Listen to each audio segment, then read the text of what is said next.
থাকবেন তারা তৈরি থাকবেন মৌলানা হাসানুজ্জামান, মাস্টার হুমায়ুন কবির এবং মাস্টার আব্দুল হান্নান সাহেব।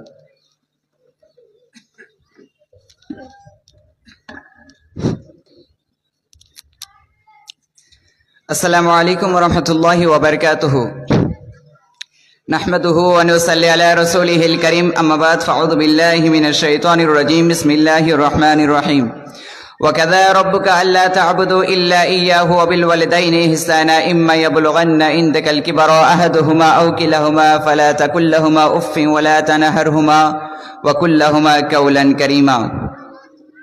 সম্মানিত সভাপতি মহোদয়, বিচারক মণ্ডলী, শ্রদ্ধেয় উস্তাদগণ এবং উপস্থিত আমার প্রিয় তালিবে ইলম ভাই সকল, আজকে আমার আল্লাহ রাব্বুল আলামিনের অশেষ মেহেরবানি যে আজ আমরা এই পবিত্র সালানা আঞ্জুমানের মঞ্চে একত্রিত হতে পেরেছি, তাই আল্লাহর শুকরিয়া, আলহামদুলিল্লাহ। তারপরে পরে আমাদের শেষ নবী মুহাম্মদ মুস্তাফা সকলে বলুন সাল্লাল্লাহু আলাইহি ওয়াসাল্লাম। আজকে আমার আলোচনার বিষয় পিতামাতার প্রতি সম্মান ও অধিকার। প্রিয় ভাইরা, আল্লাহ রাব্বুল আলামিন তার ইবাদতের পরে মানব জাতির প্রতি সবচেয়ে বড় যে নির্দেশ দিয়েছেন তা হলো পিতামাতার প্রতি সৎ আচরণ করা। আল্লাহ রাব্বুল আলামিন পবিত্র কুরআনে সূরা বনী ইসরাঈলের 23 নম্বর আয়াতে ইরশাদ করেছেন, ওয়াকাযা রাব্বুকা আল্লা তা'বুদু ইল্লা ইয়্যাহু ওয়া বিল ওয়ালিদাইনি ইহসানা ইম্মা ইয়াবলুগান্না ইনদাকাল কিবারা আহাদুহুমা আও কিলাহুমা ফালা তাকুল লাহুমা উফফিন ওয়া লা তানহারহুমা ওয়া কুল লাহুমা কাওলান কারীমা। এবং তোমার প্রতিপালক আদেশ দিয়েছেন যে তোমরা তাকে ছাড়া অন্য কারো ইবাদত করো না এবং পিতামাতার প্রতি সৎ ব্যবহার করো। যদি তাদের একজন অথবা উভয় তোমার জীবদ্দশায় বার্ধক্যে উপনীত হন তবে তাদেরকে উপশব্দটিও বলো না এবং তাদেরকে ধমক দিও না, বরং তাদের সাথে সম্মানজনক কথা বলো।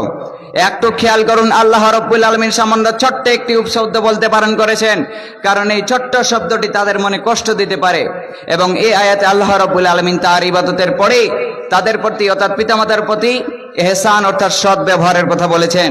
এবং আমরা যদি হাদিসের দিকে তাকাই তাহলে তাদের মর্যাদা আরো স্পষ্ট হয়ে যায়।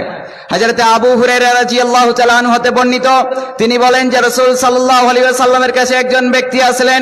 ফাকালা ইয়া রাসূলুল্লাহি, এসে জিজ্ঞাসা করলেন, হে আল্লাহর রাসূল, মান আহাক্কুন নাসি বিহুসনি সাহাবাতি, আমার কাছে কে উত্তম ব্যবহার পাওয়ার সবচেয়ে বেশি হকদার রাখে হে আল্লাহর রাসূল? রাসূল সাল্লাল্লাহু আলাইহি ওয়াসাল্লাম উত্তর দিলেন, উম্মুকা, তোমার মা। ওই ব্যক্তি আবার দ্বিতীয়বার জিজ্ঞাসা করলেন, সুম্মা মান, এরপরে কে হে আল্লাহর রাসূল? রাসূল সাল্লাল্লাহু আলাইহি ওয়াসাল্লাম উত্তর দিলেন, উম্মুকা, তোমার মা। ওই ব্যক্তি আবার তৃতীয়বার জিজ্ঞাসা করলেন, সুম্মা মান, এরপরে কে হে আল্লাহর রাসূল?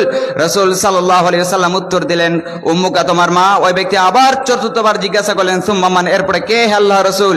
রাসূল সাল্লাল্লাহু আলাইহি ওয়াসাল্লাম উত্তর দিলেন, আবুকা, তোমার বাপ। হাদিস সহিহ বুখারী। মায়ের খেদমতকে রাসূল সাল্লাল্লাহু আলাইহি ওয়াসাল্লাম 3 বার গুরুত্ব দিলেন, কারণ মা আমাদের জন্য সবচেয়ে বেশি ত্যাগ স্বীকার করেন। আরেকটি হাদিস তিরমিজি শরীফের বর্ণনা, রাসূল সাল্লাল্লাহু আলাইহি ওয়াসাল্লাম বলেছেন, পিতা হলো জান্নাতের মধ্যবর্তী দরজা। এখন তুমি চাইলে তাকে সংরক্ষণ করতে পারো আর চাইলে তুমি তাকে ধ্বংস করতে পারো। অর্থাৎ এই পিতামাতার সন্তুষ্টিতে আল্লাহর সন্তুষ্টি, তাদেরকে অসম্মান করা বা কষ্ট দেওয়া আল্লাহ তাআলা রাসূল সাল্লাল্লাহু আলাইহি ওয়াসাল্লামের সরাসরি নির্দেশ অমান্য করা, এগুলো আমাদেরকে মাথায় রাখতে হবে। কিন্তু আমরা এগুলো ভুলে যাই। অথচ বর্তমান সমাজে দেখা যায় পিতামাতার সাথে খুবই খারাপ আচরণ করা হয়, তাদেরকে অসম্মান করা হয়। এমন দেখা যায় যে তাদেরকে ঘাড় ধাক্কা দিয়ে বাড়ি থেকে বের করে দিয়ে বৃদ্ধাশ্রমে পাঠিয়ে দেওয়া হয়। অথচ রাসূল সাল্লাল্লাহু আলাইহি ওয়াসাল্লাম সহিহ হাদিসের মধ্যে বলেছেন, ওই ব্যক্তি ধ্বংস যে পিতামাতা পেয়েও তাদের খেদমত করে জান্নাত লাভ করতে পারলো না, এই ব্যক্তি ধ্বংস। ধ্বংস মানে একেবারেই ধ্বংস, সে কোনোদিন সফল হতে পারবে না। আর সফল তো ওই ব্যক্তি যে জান্নাত পেয়ে যাবে। আল্লাহ পাক রব্বুল আলামিন এই সাফল্যের সঙ্গে আল্লাহ পাক রব্বুল আলামিন সূরা বনী ইসরাঈলের মধ্যে বলেছেন, আল্লাহ রব্বুল আলামিন বলেছেন, ফামান যুহজিহা আনিন নার, যাকে জাহান্নাম থেকে দূরে রাখা হলো, ওয়া উদখিলাল জান্নাত, এবং জান্নাতে প্রবেশ করা হলো, ফাকাদ ফাজা, সেই হচ্ছে একমাত্র সফল। সফল মানে সে ওখানেই সফল হয়ে যাবে, সফল মানে হচ্ছে জান্নাত। কিন্তু এগুলো আমরা বুঝি না। পিতামাতা যে আমাদের জন্য একটা সম্মানের পাত্র, এই বত্তাই আমরা বুঝি না। আল্লাহ পাক রব্বুল আলামিন আমাদেরকে এগুলো বুঝার তৌফিক দান করুন, আল্লাহুম্মা আমিন। অতএব আমাদের এই সংক্ষিপ্ত আলোচনা থেকে আমরা স্পষ্টভাবে বুঝতে পারলাম যে পিতামাতার সন্তুষ্টিতে আল্লাহর সন্তুষ্টি, তাদেরকে অসন্তুষ্ট করা যাবে না, অসম্মান করা যাবে না। অতএব আমাদের এই সংক্ষিপ্ত আলোচনা থেকে আমরা এটা বুঝতে পারলাম। এবং আল্লাহ রব্বুল আলমিন, অবশেষে আমি আল্লাহ রব্বুল আলমিনের কাছে দোয়া করবো, আল্লাহ পাক রব্বুল আলমিন আমাদের সবাইকে পিতামাতার খেদমত করার তৌফিক দান করুক। আমরা সকলেই পড়ি আমিন। এখান থেকে আমার বক্তব্য ইতি করছি।